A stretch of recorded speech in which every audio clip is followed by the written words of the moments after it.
Testing 1, 2, 3.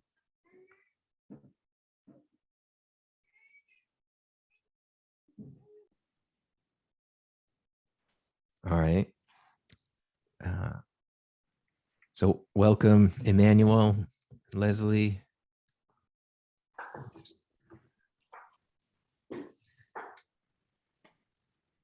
I'm just making sure this is going on to Facebook.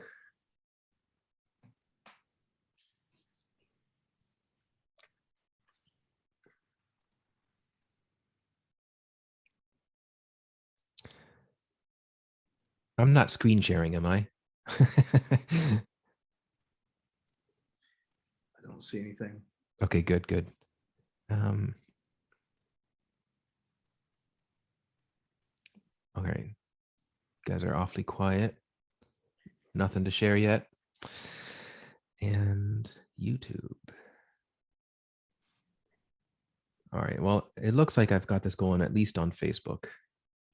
I don't see evidence that it's on YouTube.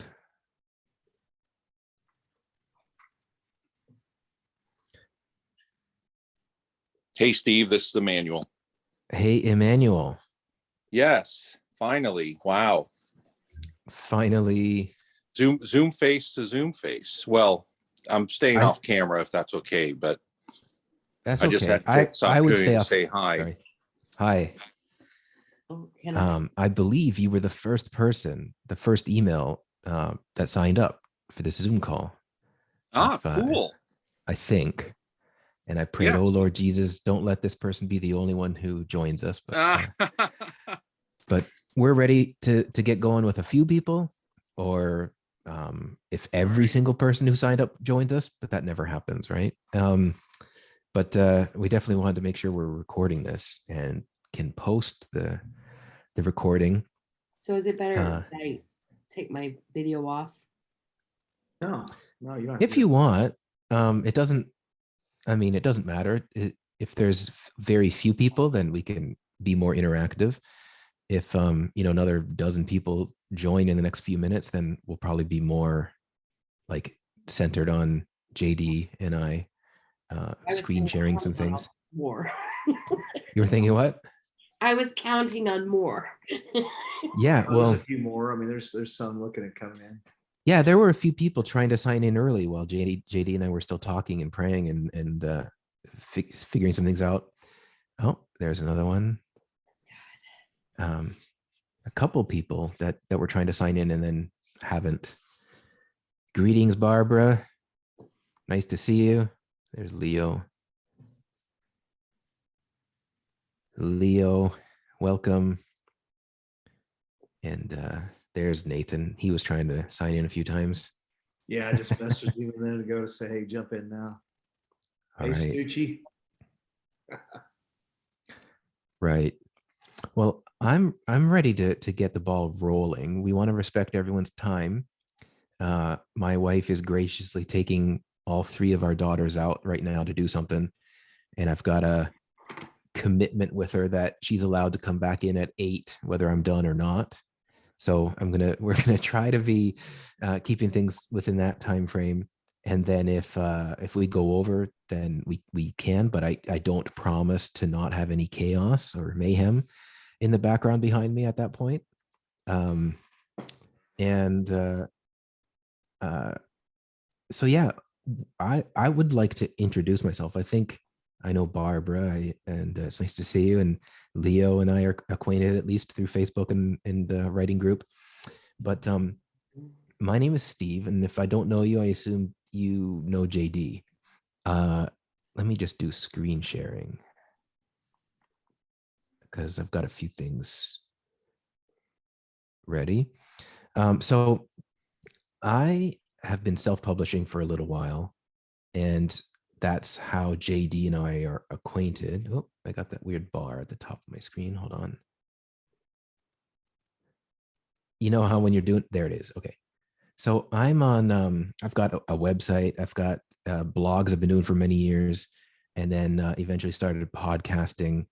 This podcast called Fire on Your Head. And eventually I started writing books, and then eventually started doing audiobooks. And the common thread in everything I've got going on is wanting to help people spread whatever, God may have put on their heart.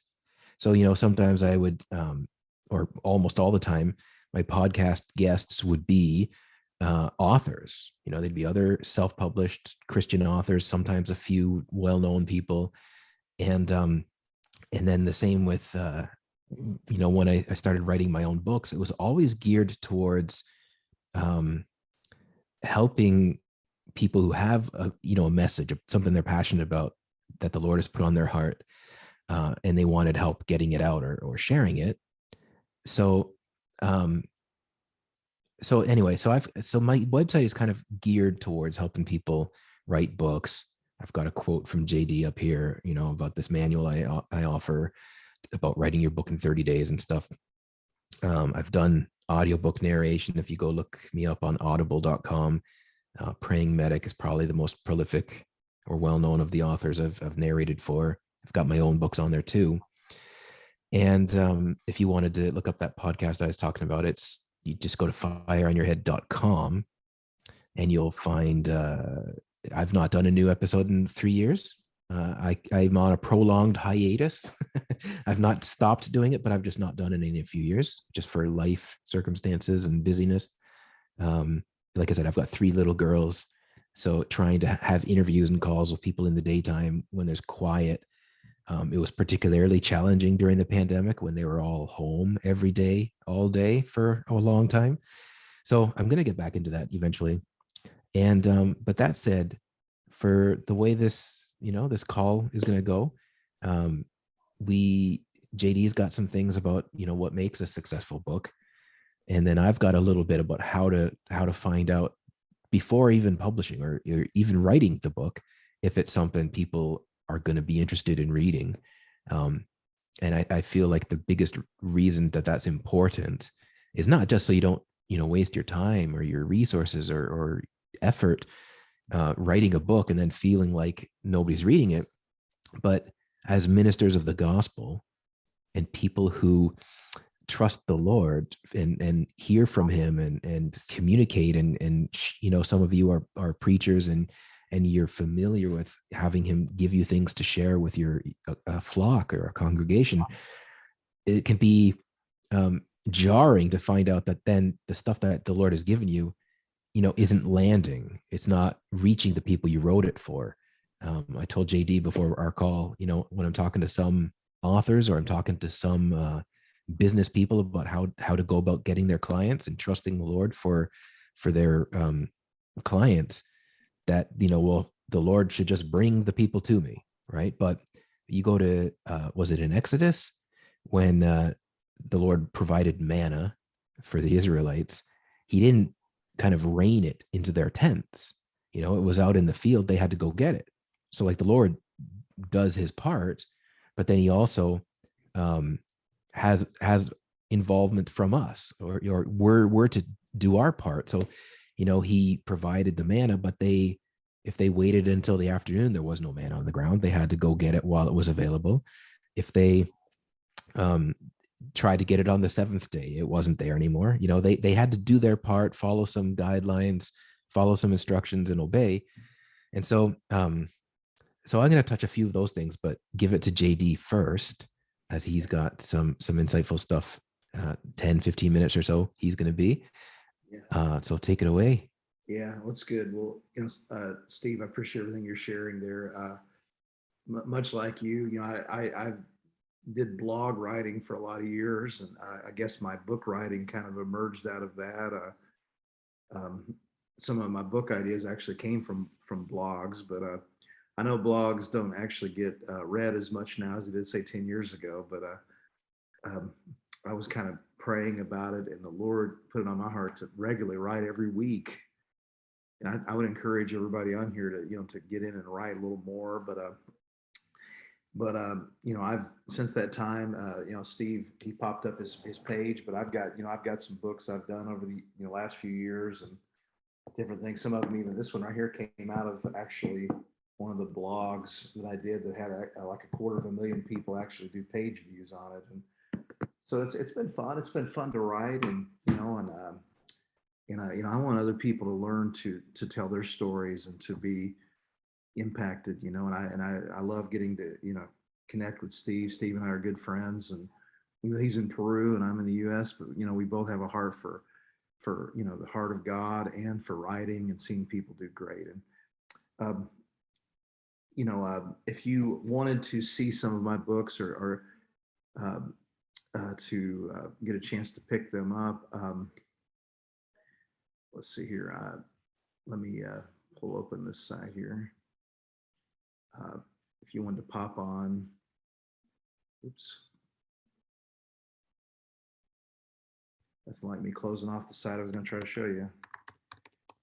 Resurgencestore.com is where you can kind of find some of my books and things right there. So, we've got some different books and items if you want to get a chance to check all that out. But let me take a minute here. Steve and I are wanting to invest in you in some powerful ways. I wanted to take just a few minutes here and talk about 12 elements of a successful book. And, this is something I think is pretty important, because sometimes when we're talking about a book, everybody thinks it's just about writing. How do I write? And I know you maybe sign up for this seminar, you're like, hey, how do I write? And that's important. There's a few other things we need to think about too, particularly if you're going to do a book. And let me go over these. I'm going to briefly talk to you about 12. If you've got a pen and paper here, it might be a nice idea to write some of these down here, because all of these matter. If you're going to write a good book, you need to think about all of them. But the first thing that I wanted to talk to you about in this 12 items is planning. A good writer plans and thinks about what they're going to do. And I know this kind of goes without saying, if you take more time planning early on, you can write quicker, and people that plan well are able to finish their books. There's a whole lot more that could be said. Obviously, there's the writing itself. There's work in that. There's taking the time. You've got to be consistent and persistent. Writing matters, and sometimes you have to find ways to actually find time to write, because you got family responsibilities or ministry responsibilities or kids or whatever. Okay, there's also editing. So this is the third thing I've said.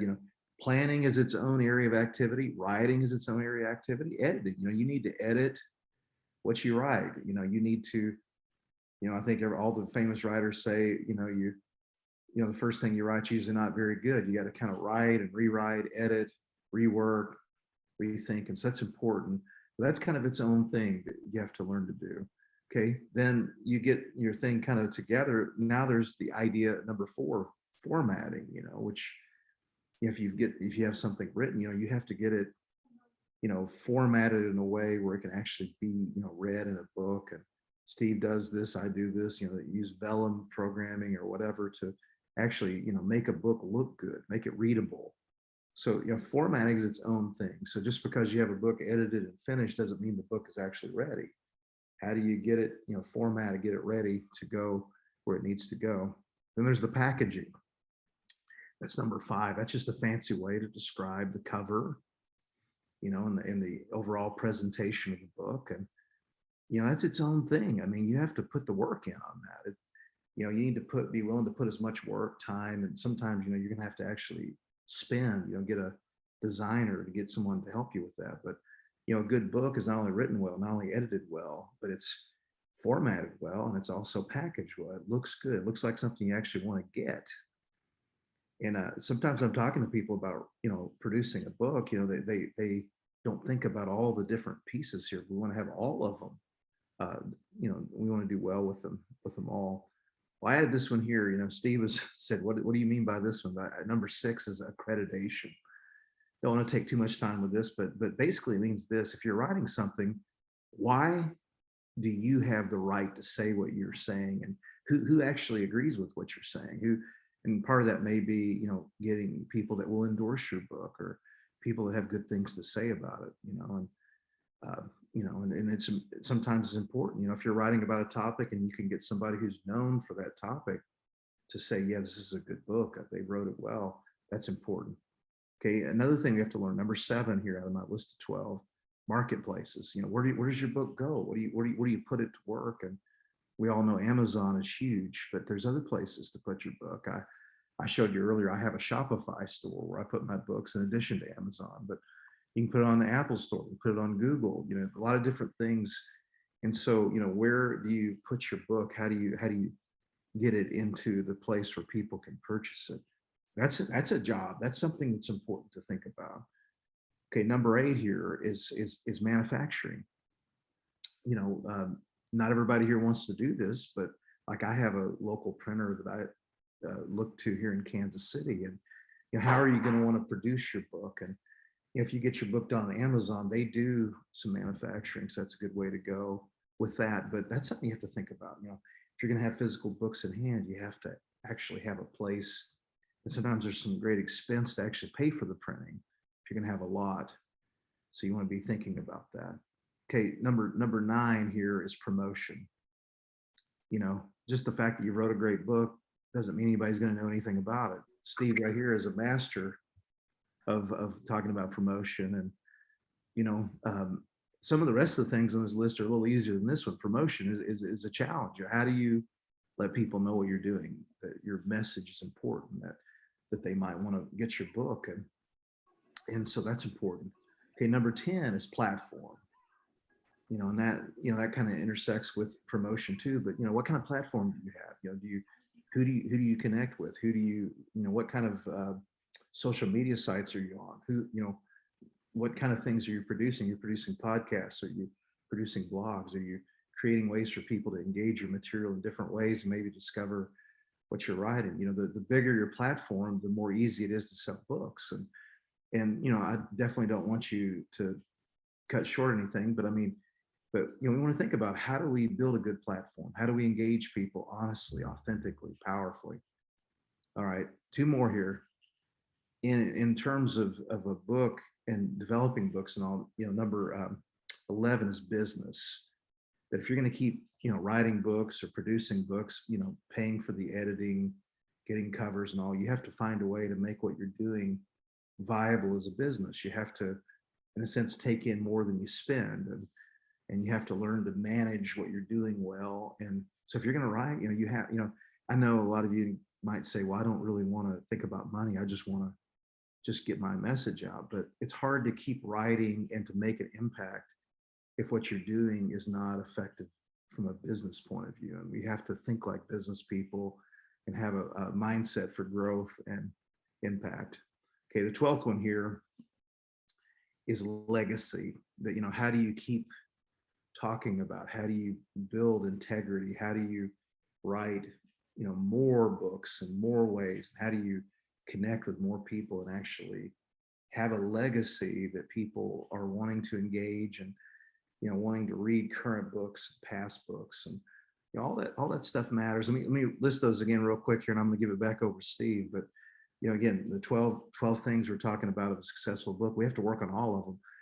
Some of you in here that maybe are thinking about writing, you have to take the time to do all 12 of these, not just 1 or 2.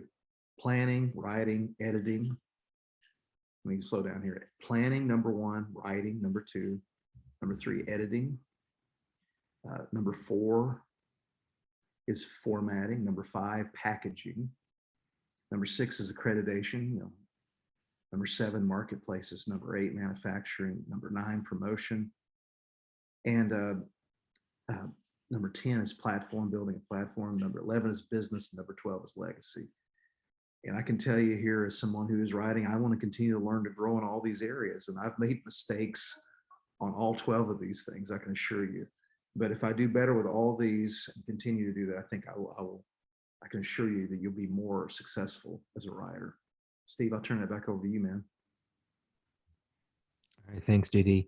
And one of the reasons we kind of landed on that he would cover these 12 ingredients for like a successful book, and then I would focus on some other things, is just because I don't know how many of you don't know me yet. And I forgot to mention this about myself a moment ago, but I live in Peru. I have lived in Peru since 2009 as a missionary. I initially came here as a missionary and, kept podcasting, blogging, and writing and doing things to get both to get my books out, messages and things I felt the Lord put on my heart, but also as a potential income, to help finance myself on the mission field. And then eventually, income coming from helping people write their books and hire me for services. So that said, I have learned a lot more in the marketing and how to do things online with your book, or with whatever message, whatever thing it is you're wanting to get your audience for. And so I've leaned into, and I've learned a lot with how to do that without a physical product. So like I was initially in the digital aspect of it, the Kindle books. That it's always been pretty cost prohibitive for me, to order physical copies of my books and sell them and give them away or whatever. If I'm operating with a printer in North America, or sending them to people, I'm from Canada too, just in case that matters to any of you. So I'm sending things to people from, Canada is this other country north of America. And so I would be, someone's giving me a thumbs up, Nathan. So, and Leo, he's listening in from, you're in Alberta, aren't you? I am, yeah. So I've been used to having to worry about international shipping, and if I'm, when I got my first publishing deal, I've got a copy of the book here, 9 Lies People Believe About Speaking in Tongues. And the publisher, I ordered copies to my address in Canada. We went home for Christmas, and I sent a copy, signed copy to supporters. I had, a thing on my website people could order from. And it was pretty costly because it was, for the most part, I'm sending them to another country, down to the USA. So I want to call on any volunteer, any of you who've, especially if you've not yet published your book. We're going to do a little kind of real time testing the waters. Maybe you've got a particular idea, topic on your heart, and there's a few of you, and I don't know much about some of you. So statistically, there ought to be someone willing to volunteer for this.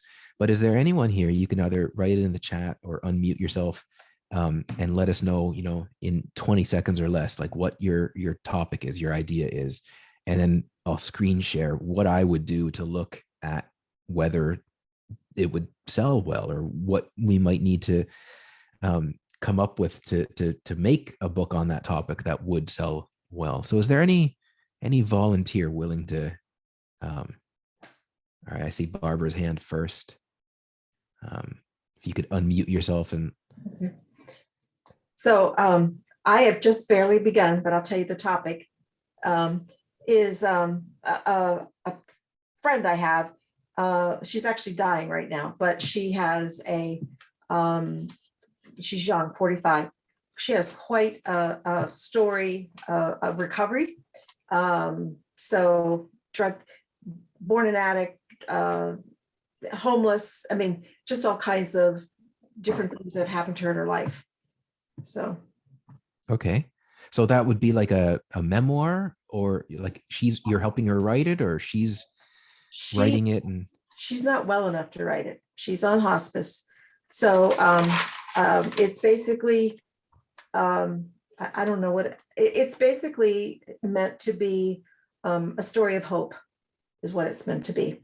That this person who's had all these difficulties, it's a story of hope because of Jesus. Okay. So let's work with that. I'm going to mute you again, if you don't mind. Okay. So like one of the first things I would do then is with any topic, and we'll use this one. I wrote down some keywords like recovery and drug addiction and inspirational, right? I'm going to do screen share again. I would go right away and look up stuff on Amazon to see how books in that category, those topics are doing. Oh, I've got that bar in my way again.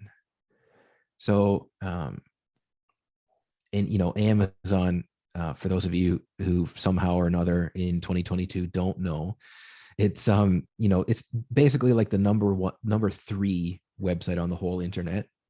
And if you're going to make a book, like, you just can't escape Amazon if you want to actually reach people and sell it. So what would you say, JD, for words like that? Recovery, drug addiction recovery, or Yeah, that's good. maybe even like inspirational memoir, something Yeah, like that. right. All right. And so I don't know what the result will be, but this is the kind of thing I do in calls with people. So you can see right away some results, right?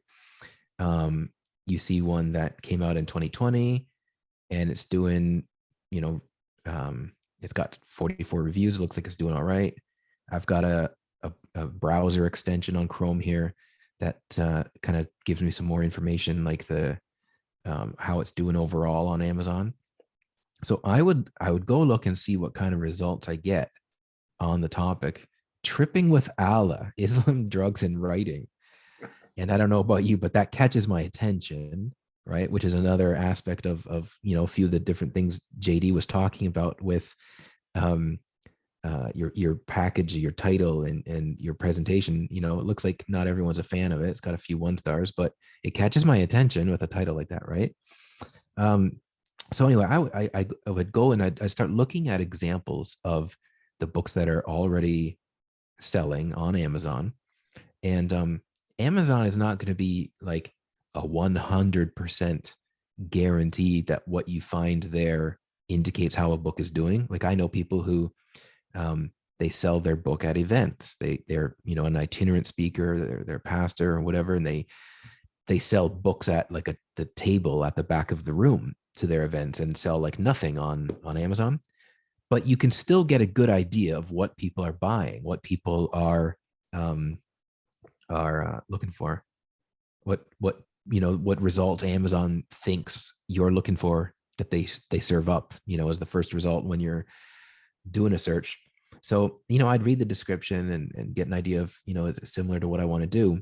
But I also look at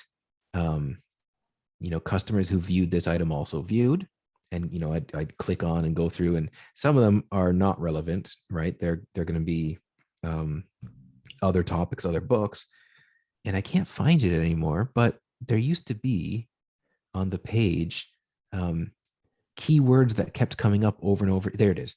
Read reviews that mention must read, true story, great book, read but great, addiction.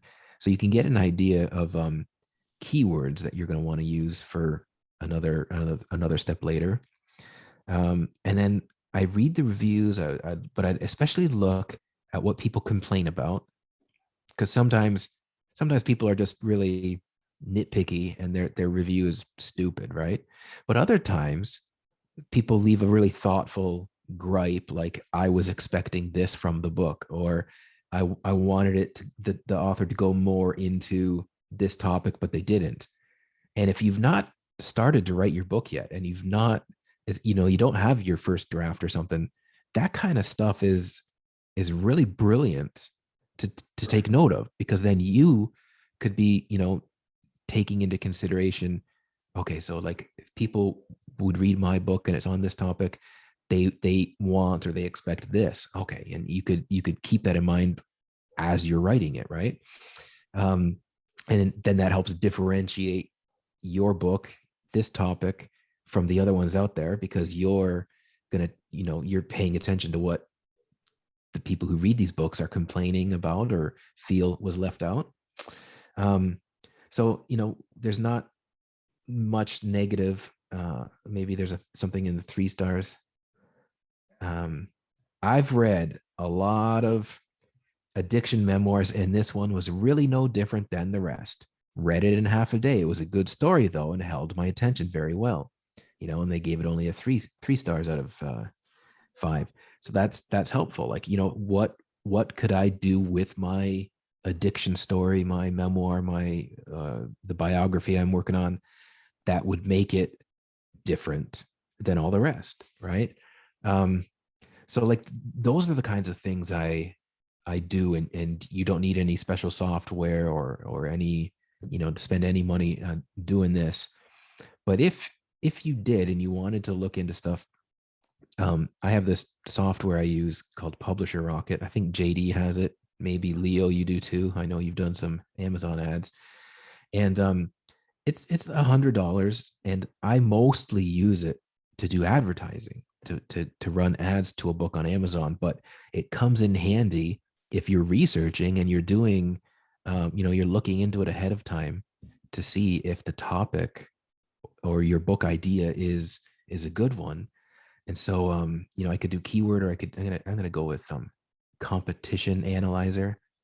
You could use this program to specifically do the Kindle version. Recently, they added the Audible version, which is the audiobooks. So I'm gonna do, what do we do? Like drug addiction, recovery, inspirational. See what we get, right? And so then this parses through Amazon and gives you results of books. But now what I'm specifically looking for when I use this program, let me move these out of the way, is I'll look in like down here, right? The price and the sales, and see like, okay, so what's, this is doing okay, right? So what book is that? I got my Addiction and Grace, Love and Spirituality in the Healing of Addiction. So if I hit the check it out button, it'll open a tab in my browser for Amazon. This one, the Rational Recovery. So I'm going to look at like, are there books that are doing well? Okay, and then I'm going to look at the ones that are doing well. And there's the Chronic Junkie we were just looking at. It's got about $150 a month, which is interesting that it shows up first in the results, because the results that you can get aren't necessarily an indication of how well the book is selling, but how relevant Amazon thinks that book will be to you. And I also got to say, this program I'm using, Publisher Rocket, I find it not to always be accurate for how a book is doing. So this guy could be selling more copies than that, and then these other ones that have a high, they could sell fewer copies than that. But it still gives you an idea, especially the ranking. There's our Tripping with Allah. So there's different things I would do ahead of time like this to see like if what I want to write about is a good topic, if there's market for it. And then even more importantly than doing things like that is the feedback you could get from the people in your life. Like, one of my business mentors, he would always say the best way to find out what your market wants is to talk to your market. So like the kind of people you have in mind that you're writing this book for, you could talk to people in that demographic or, that audience pool, and find out like, if I wrote a book on recovery, and like an inspirational memoir on, someone's behalf about getting free from drugs, like what would you urge me to make sure I included? I worked with an author a few years ago, his testimony, it was called From Cocaine to Christ. And I remember in our calls of recording, the interview and whatnot, just the different aspects of his story that were amazing. I was like, okay, like we could lean into some of the suspense and the, just how captivating this is, but like what else, and it was meant to be inspirational. There's in one of the tongues book I did, I remember doing a Google document of just because the book I was doing, I wanted to specifically tackle the misconceptions people have about this topic, because every time I've read a book on speaking in tongues, there might be one chapter and it does like a cursory overview of some of the big issues people I would come across had, and so I wanted to focus on it. So I made a list. I said, the lies that I could think of, and I shared that with people. I shared it on social media, asked people, what ones do you think are, the biggest ones, and what's not on this list that you would add to it. So I was getting like a feedback loop going, finding out from people themselves, like, what should I include in this book? And then some of the, the lies I came up with, I didn't have enough material to make like a chapter. And so I got like a chapter that's like other objections, and, that don't take up as much room. But anyway, those are just some ideas. I don't know if any of that was helpful, Barbara, with, uh, looking at what other people are doing, other like many of us, we read more than one book, right? We read, um we don't just pick one book on the topic and then that's it. We'll never read anything else ever again on the topic, right? I have to read like a dozen books on something before I'm comfortable pretending like I know a thing or two.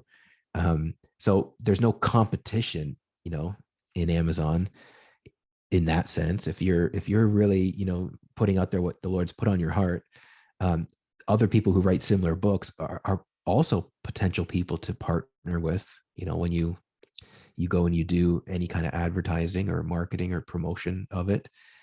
Other people who've written the same topics are potential allies, not competition.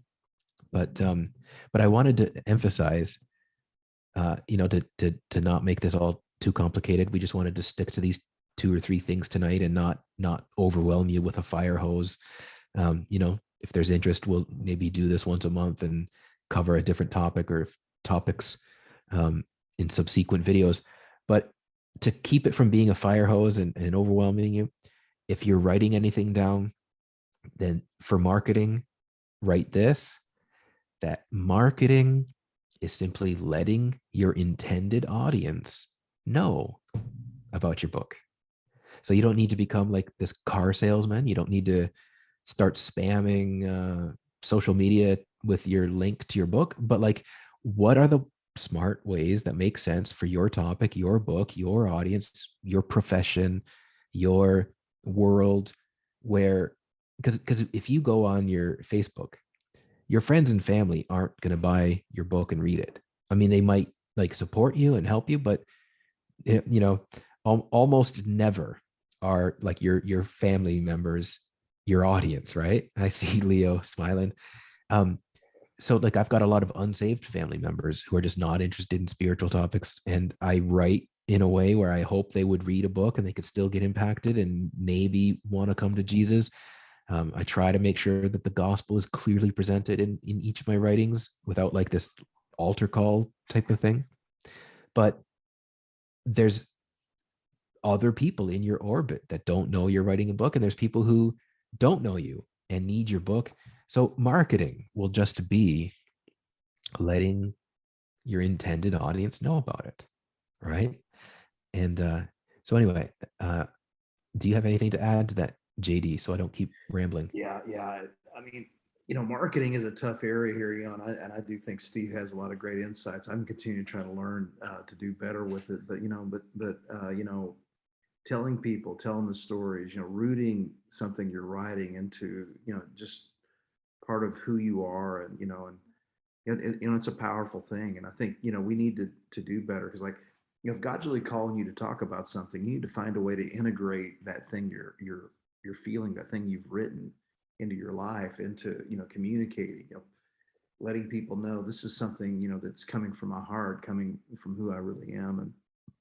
And I think sometimes, Steve, too, that as a writer, particularly if you're writing multiple books, people need to start trusting you to talk about a certain thing. I mean, like, it's kind of hard to, you write about cooking, and then you're writing about race cars, and now you're writing about, missions, and, and I mean, I've been kind of a little bit guilty of that. I did about a year ago, did a book on leadership, and it's like, I thought you were the healing guy, or and these different things. And I was talking with Larry Sparks, who is head of Destiny Image, and he'd read my healing series. I did this 3-volume hardback series on healing. It has 30,000 footnotes in it. It's kind of a academic type book a little bit, and he thought all my writing was like that. And so, like he said, hey, I wish that Destiny Image could do books like that, but we don't. And he didn't realize I actually don't want to always write academic things. I want to write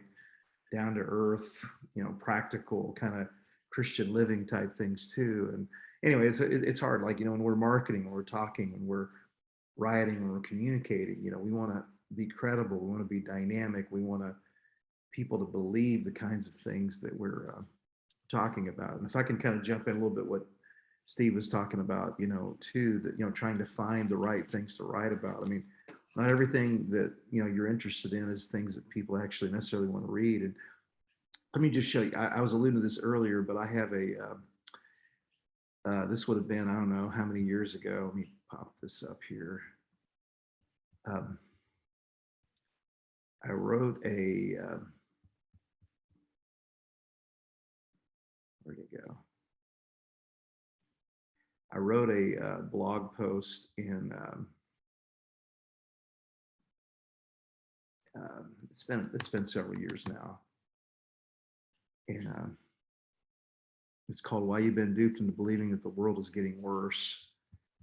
And do people really want to hear that the world is getting better, that there's more hope and goodness, and that everything's not falling apart, that disease isn't taking over the world? And I didn't know whether anybody wanted to read about this or cared about it. Well, I got over 250,000 page views just on this blog post. It was a way to kind of test the market, and people are seeing these ideas, and it got shared everywhere. I got phone calls and messages from Christian leaders from all over the place, asking questions about this blog post. So that actually inspired me to go in and finally actually write a book with the same title as the blog post, called "Why You've Been Duped into Believing That the World is Getting Worse." And I wish I sold 250,000 books. But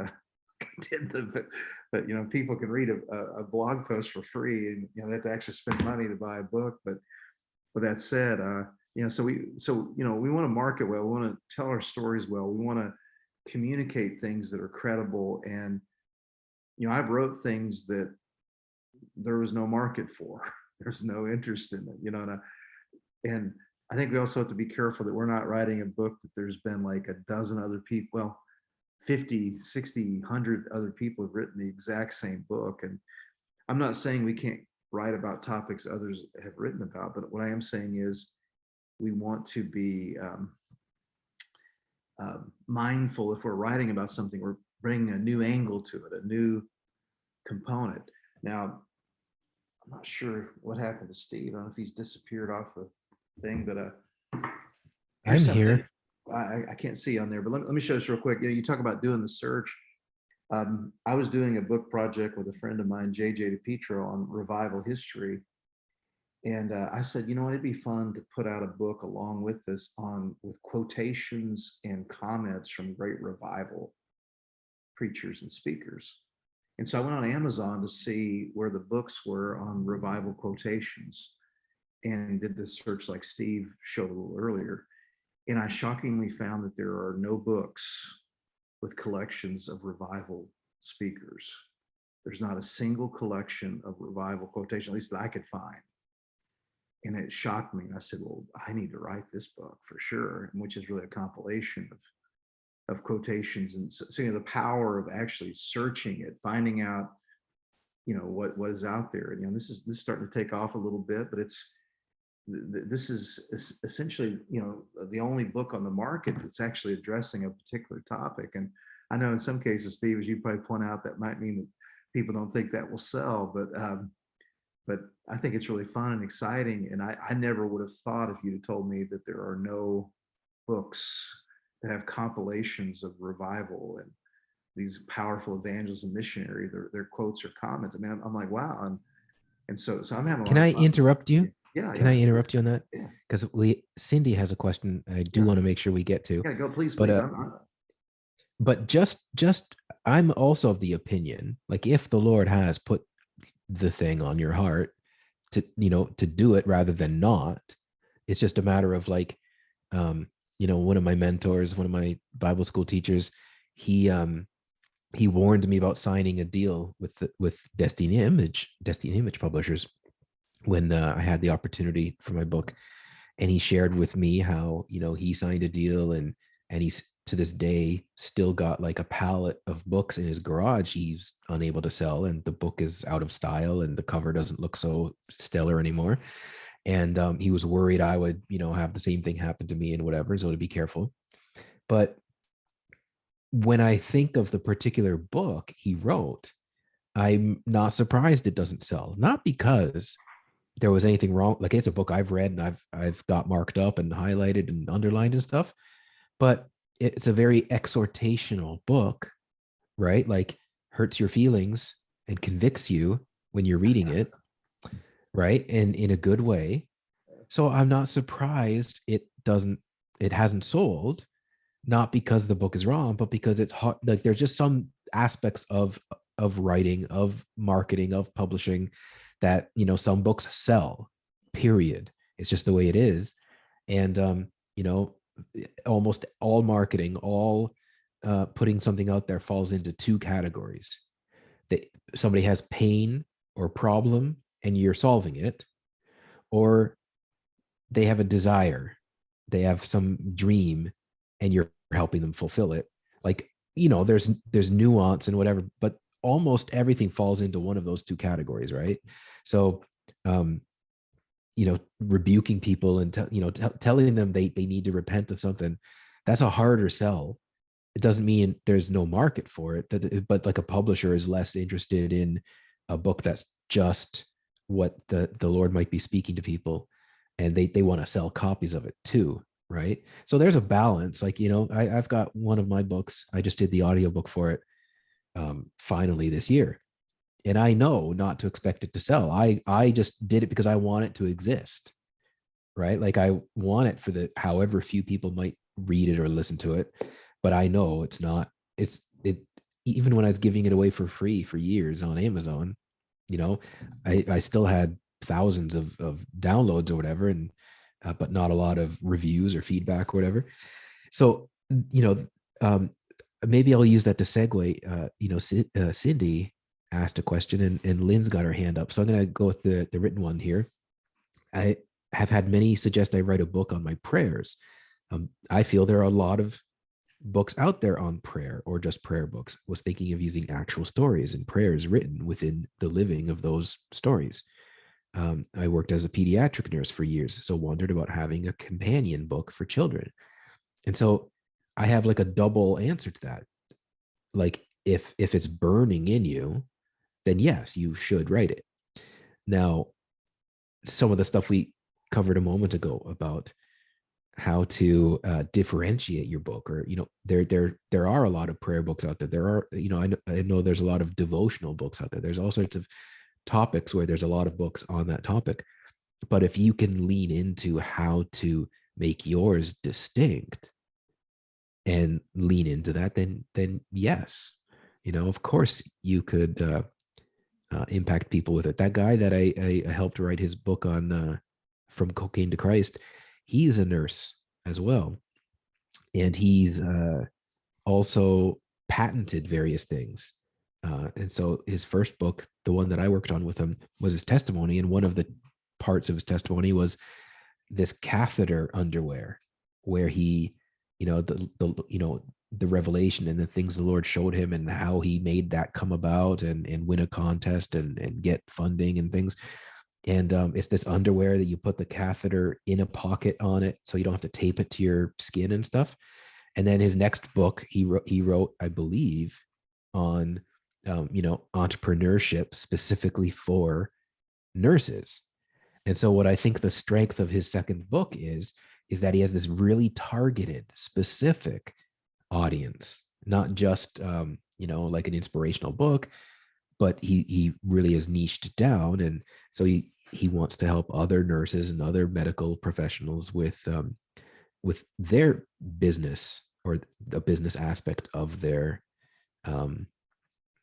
career. Do you have anything to add to that, JD? No, I mean, I love your insights there. I mean, I, it's ironic, but sometimes the more focused your book can be, the better it can do. And if you're writing for everybody, you're writing for nobody, because I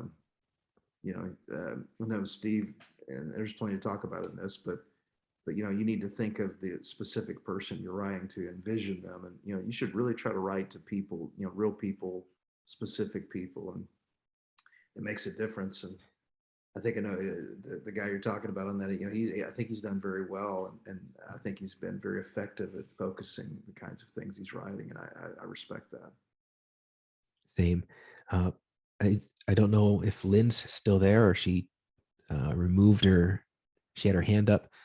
But one last thing on that thing about the niching down is, yeah, having an idea of who you're writing to. I'd say half of the time, like when I hop on calls with potential clients, people are brainstorming with me about whether we'll work together on their book, and I ask them some specific questions like, who is your book for? Who do you have in mind? Who is your target audience? Half of the time, they don't have an answer. And what I mean by don't have an answer is they mean everybody who's saved, or like, if you're a Christian, you're a disciple of Jesus. Well, like, okay, but more specifically, you know what I mean? Like, let's get really specific. Who's it for? And, so I remember at first I didn't have a very targeted specific, bullseye on my dartboard. So now that I say that to say, the more specific it is, then the more you'll know about how to market it, who you're writing it for.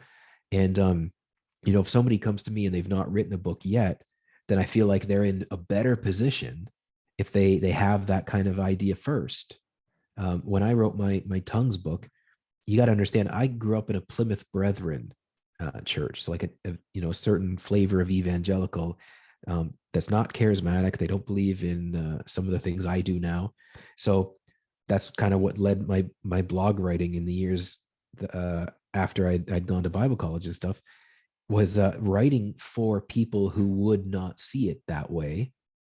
And then specifically with the tongues book, like if somebody I went to church with or grew up with doesn't believe in speaking in tongues or the Holy Spirit or whatever, that I want them to be comfortable reading this book and to feel respected and hopefully persuaded, and not like insulted and made fun of and whatever. And so I just had this like one person in mind, and I feel like that really helped inform how I wrote that particular book. So That's good. Yeah. and did we lose Lynn? I think we did. Anyway, She had that question, man. Now we're going to never know what that question was. Yeah. right. Yeah. Here's one. Hey, James, did you just try to ask something? Okay. Yeah, I just had a quick question. Something's been on my mind for a book, and then it's actually a compilation of years of Bible studies that I've done. And I went through and categorized them and started organizing them. And that took a while. And I started seeing several different themes, and I thought, oh, wow, this is like chapters in a huge book. And then I started thinking, how am I going to ever transform all of this into a book? And I'm leaning that way. But now that you're talking about niching down, or however you say it, niching down, I'm looking at maybe breaking it down into smaller books. What's the benefit of either writing a smaller book that someone could say get through in a weekend versus a 500, 600 page book? I'll mute out. You can take that one, JD, because you know about writing big honking books and then breaking them down into smaller. Well, I mean, my first books I ever wrote was 1,500 pages, and I don't really recommend this. I mean, this took me 17 years, and I have all kinds of people tell me, "Hey, I'd love to get your books, but they're too expensive and they take me too long to read." And so I don't write books like that as much now. I write books more like this, I think this idea that you have to have a 150,000 word book or whatever is absurd. You can do books that are 20,000 words or 40,000 words, and if you have a lot of material like that, I mean, it might make a lot of sense to create a whole series of interconnected books, but they're each individually sold. And I think that really is a good way to go. From a business point of view, obviously, it's easier to sell smaller books than it is to sell, you know, a concrete block, if you will. And so, you know, there's a whole lot more could be said, but I think most people, you know, would prefer to read something a little smaller, something they can feel like they can digest. I appreciate your input on that because I saw that, you know, you're the one. I knew you'd answer it because you had the huge volumes of, you know, that it's going to take a while to read and it's more expensive. And then I saw you also have several books that are smaller and maybe quicker to read and a little bit better price point. So I knew you'd have good input. I appreciate it. Right. If I can jump in on that. So like to contradict JD now, you know, one reason, like I agree, like shorter is often better and more, you know, your cost of producing it and all that will be, you know, less than if it's larger. But also, will your intended reader read it? Right? Like who it's written for, will they read a long book or a short book? Like, are you writing at a level that a popular reading level where, you know, your audience, they read so many books that if it's shorter, then they can, you know, make a point of reading it. Or is it this longer material that the person you've written it for would prefer and want it to be longer, right? Like I've had people tell me, you know, this book of yours was just the right length, but then like, you know, your tongues one, yeah, it was perfect. I didn't realize it took me like 3 or 4 hours to read. But then I got this book on healing that I did before, and I've had people tell me, you know, I wish it were longer. You could have used more testimonies and stories in it. And so I kept that in mind when I wrote the tongues one, you know, to kind of flesh it out a little bit more and not be short. But there's other things to consider. And so like I think of this because I do audiobooks as well, is the length and what will be the pricing of an audiobook. So like if you do a written book that's pretty lengthy and you want to turn it into an audiobook and you put it on acx.com, they determine the price for you. You don't get to pick it like with your Amazon books, and they will determine the price based on how long it is. And yeah, I've been an Audible subscriber for like 10 years or whatever now. I've canceled my subscription only once, but I've got like 500 audiobooks. And you pay a monthly membership, you pay like $15 a month, and you get a credit that you can use on a book. And then all the titles are discounted 30%. And most people don't want to spend their credit on a short book, right? They don't want to spend their monthly credit on a book that's shorter than how much the price is for that book, right? So there's other practical sales and, you know, cost related things to consider. But all of that aside, and, you know, not looking at it from that perspective, like, will your audience read a book that's this long or this short? Right? Is you know, I love reading. If a book is good, I don't care how long it is. And I love that Kindle exists because living in Peru all these years, I just, you know, couldn't get books in English, or, you know, it would make my suitcase really heavy if I'm bringing a bunch of books down here after a trip in North America. And so I used to just really appreciate like when I have a good book to take my time reading and enjoy, because I don't know when I'll get another one, which it has changed with being able to listen to audiobooks and do Kindle. We're coming up on 8 o'clock and I want to respect everyone's time. My wife is going to come home, so I don't have quiet, but I want to make sure we ask, or we get, you know, Jennifer Hobson asked a question. And there was another one, or I guess it's a comment from Leslie on it. But a former roommate of mine and I have been joking about writing a book for roommates in Christian universities. We're seriously considering it. Something short and maybe make it funny. Our market would be Christian universities, bookstores, students, etc. Not sure we'll ever complete it, but definitely thinking. And I don't know if Jennifer wants to unmute herself, but my knee-jerk reaction to that is, if you know how to make it funny, or, you know, if you know how to make it like interesting, then of course. So let's hear, like, are you a funny person? She and I together are. She was my last roommate before we both got married. And so we were really, really close. And we've, over the last few years, just always talking about our roommate experiences together. And we thought how funny it would be to write a book and then market it to our previous Christian universities, like private Christian universities is where we went. So we have a Google document that we share, and we just like put our thoughts down that we come up with. We're just really kind of thinking it through and playing with it and see if it would even be something we want to pursue. But it sounds fun to us. I don't know if it would work. Well, before I let JD give his thoughts, the first thing I think of when I hear that is, have you ever heard of the book Rage, or the blog? And that she made a book called Rage Against the Minivan. And this woman, I forget her name.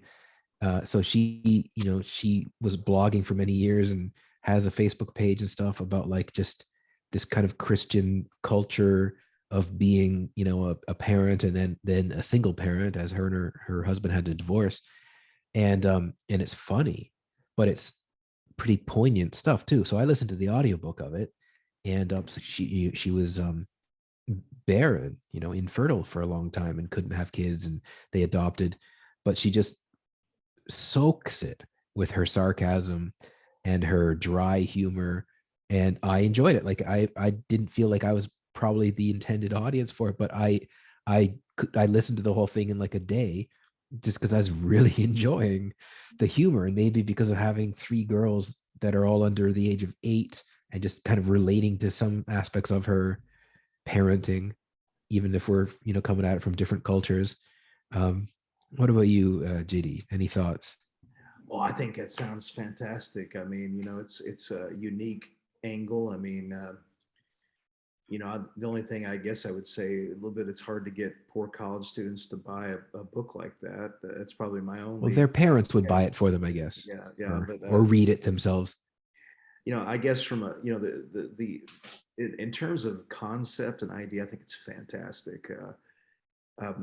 My counsel for you would be to build a good plan for it.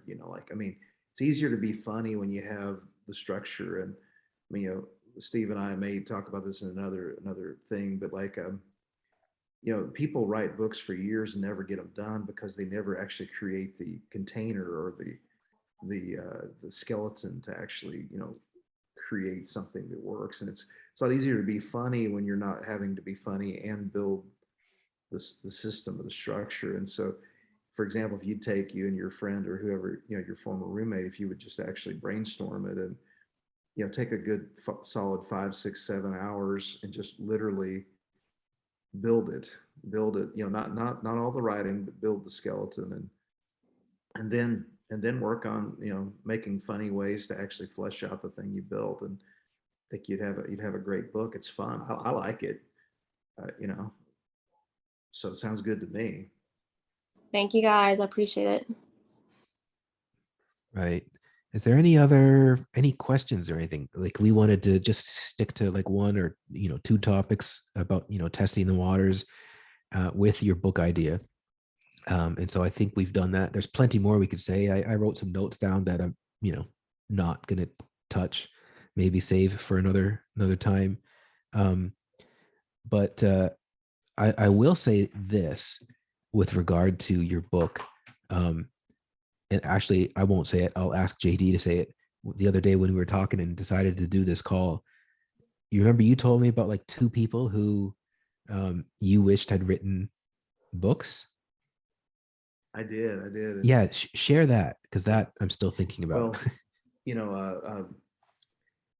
well, there are people like, okay, I'm trying to make this a little more succinct because I'm running out of time. But a few years ago, I heard Randy Clark, who's an international missionary evangelist, ministers a lot in Latin America. And he befriended an evangelist down there named Omar Cabrera. He was in Argentina. And anyway, he was very effective, powerful evangelist. And to make a long story short, he found a method for doing his outreaches that made him more effective. He would go and pray and spend like a week or whatever in a city before he would launch his crusade, and pray until he felt like he got a breakthrough, and then he would launch it. And anyway, to make a long story short, he had this way of doing this and fighting against the darkness. And when he won, there was effective outreach. There were tens of thousands of people that would come to his tent and all. And so Randy Clark asked Omar if he would actually write about what he did. How did you pray? What did you think? You know, what did you do? What was your methods? And he said, "Oh, I don't want to talk about that." And he says, "Well, don't you think someone would want to know what you did?" And he's like, "No, it's too dangerous. I don't think other people should pray like that." And so anyway, he never wrote it. He died, and someone knows what Omar Cabrera did to when he went and prayed. Now, I don't know about you, but I would buy that book in a heartbeat. Would I spend $20 to hear how Omar Cabrera prayed in such a way that it broke open different cities in Argentina for God? Like, what did he do? How did he pray? How did he think? That story's lost because he never took the time. And told Steve this story too. I found out I was descended also from a revival preacher named John King, who was converted by John Wesley. He was a former physician, and he moved from England to the United States in 1769, and he became one of the first Methodist preachers in the US. At that time, every Methodist preacher in the world wrote a journal. But guess what? My well-educated grandfather never wrote anything. So here's this incredible man who's part of my family legacy, and I have no idea what he thought, what he experienced, what God showed him. His story has been functionally lost to me, and I feel like I've been ripped off. And so, like Steve and I were talking about it. So I think writing matters because sometimes if you're not capturing or telling or communicating these powerful things that God has shown you, then it gets lost. I mean, no one hears your story. No one discovers what you know. Sometimes it's easy in our brain to think everyone knows what you know, but people probably don't. And there's powerful things that you've learned. And I think writing is a powerful way to capture. I mean, I think everybody has at least one powerful story to tell. And I certainly want to encourage all of you to kind of look for that.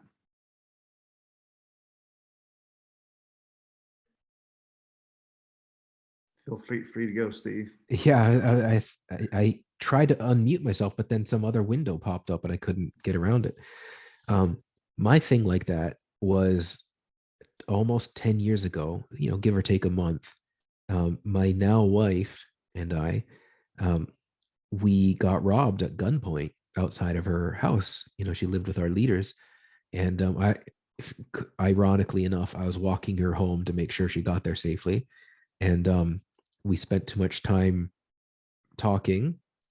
And like this black car pulled up like right in front of me, and 3 guys ran out, and one stuck a gun in my face and told the other one in Spanish to get my wallet. And because the door was open, there's like a wall on the street and then kind of the driveway. She got in and shut the door and yelled for help. And Karen, I see your question. I'll answer that in a sec. And so I don't like listening to people be melodramatic and whatever, but like that life flash before your eyes thing, like, this had to have been like 9 seconds, from them getting out of the car and then getting back in their car and driving away and doing like an 18-point turn to get away because they were like, in a dead end, right? And trying not to laugh at how stupid it was that they, had to take so long to escape because I was afraid they might shoot me, or I don't know, but I remember just those moments, and then not being able to sleep for like 2 nights, being grateful and kind of decompressing that, like, because just a little while before that, maybe 2 or 3 weeks earlier, my friend Joel, who was a missionary in Yemen, he had been shot to death by Al-Qaeda. He was in the country, doing something creative to be there legally, and he was just shot to death in his van on the way to the school he taught in or something. And he was younger than me, and I was only 30 or 31. And I remember thinking, like, at that moment with the gun in my face, it's not my Lord, it's not my time to go, is it? Like, I'm not done. I've not written books. I thought you wanted me to write about, like, just like, it's just 9 seconds or something. It was fast, but it was this high stress moment. that I was worried for a moment, like, this isn't my time to go, is it? Like, it can't be. I've got so much more to do still, and so it was in the wake of that I became a lot more interested in writing books. I had already been blogging and stuff for a long time. My mentor, his name is S.J. Hill. He said, Steve, no, don't write anything until you're at least 40. You're not ready to write anything yet. Well, I'm 40 now, and I've, got several books under my belt already. And fortunately, I've not written about anything that I think I'll be embarrassed about when I'm 60 or 70 or whatever. I'm not writing about life and death topics that if I change my mind, then I won't want to pull these books off the shelves or anything, right? So that was another thing, like not knowing, not being guaranteed to have another day left to put out there what, I don't know if you said it in this call tonight, JD, or the time we talked about leaving a legacy, and I've still got like 7 or 8 or 9, I don't know, I've got a lot of works in progress, drafts on my hard drive that I hope could see the light of day someday. But if I only got to produce 1 or 2 books, then I did the ones that I wanted to get out there first. And now I've got, if the Lord lets me live long enough, I've got, more to come. And so I say that to say, there's things that like, I felt like the Lord put on my heart that I didn't want to go to the grave with me, like, a unique take on something, or a perspective nobody else is going to write about on something. And, I've got more of those to still put out. And so you're all still here. I'm going to, Karen wrote, should I be concerned about sharing my book topic for fear someone may steal it? What say you? Are you asking me, Steve? Or? Yes, JD. I want to make sure you knew I was talking to you. Yeah, I hear you. Well, I mean, it's possible someone could steal your book idea, but usually it doesn't happen. I mean, it's hard to write a book, even if somebody steals your thought, they're probably not going to do it very well. I mean, I don't think we need to be so paranoid. I think I'm a little bit of the view, if you're thinking about writing about something, talk about it to as many people as you can. It's almost like what we've been already talking about, test the waters, see what people say. I mean, get the idea tested, feel like you're really strong in it and you feel good about it. And I mean, I think you got to write blogs about it. You got to do sermons about it. If you preach, you ought to, write posts on Facebook about it. I mean, man, talk about it as much as you can. And no one can tell your story the way you tell it. And it's not just about the facts or the structure, but it's about the way you say it, your voice, your experience, your heart. No one can be you. No one can tell you the story the way you would. And so I don't really think you should be afraid of telling. I mean, I get it. Somebody theoretically could, but it's not likely. Right. Especially, depending on how personally intertwined your story, whatever you want to write about is with your experiences, your story, your perspective. Yeah, like Cindy saying, my thought would be that you have a unique story. Go for it. Nobody can steal your story. And so that's how I would respond to that too. Without knowing what the topic is you've got on your heart. And technically, there's always a possibility or a fear that once you write it, somebody could steal it. I don't know if JD cares, but like, I don't care when I find out my books are being plagiarized somewhere or someone's selling them on some kind of website, because for the most part, those are topics I want to impact people's lives with. And so if they're broke and can't afford $3 on Kindle to go read it, then fine. I'm not judging them. That's between them and God. But there's other websites. I hear authors all the time writing takedown notices to get their book. And oftentimes it's not even that the book is sold on those websites as much as they're like resellers for Amazon and stuff. But it's kind of like the instant you put it out there, you kind of are just taking the risk that somebody can rip it off. But as far as writing your book or taking your idea or pretending to be you or whatever, like JD said, it's hard enough work writing a book as it is that that kind of decreases the odds of somebody wanting to bother doing that, unless it's like some really brilliant popular idea that everyone will want to read, and someone wants to cash in on that and seize the opportunity to do it. But what's more likely to be a risk is after the fact, having it copied and placed somewhere. Not to discourage you, but it happens in the digital world. Yeah. All right.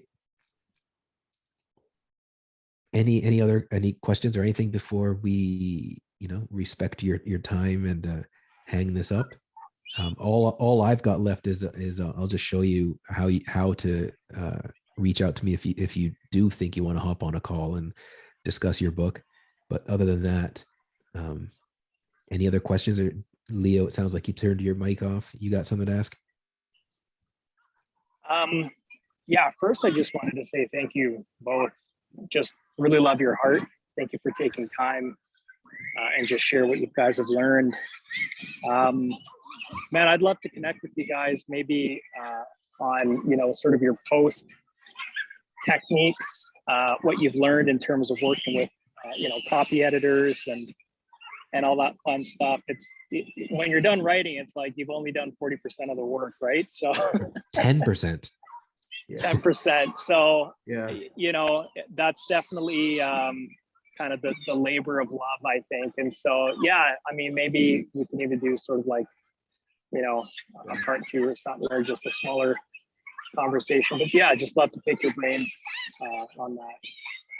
Well, did you see, Lisa Thompson? She's an editor I work with all the time. As of late, she's got this saying that, your book is like a baby.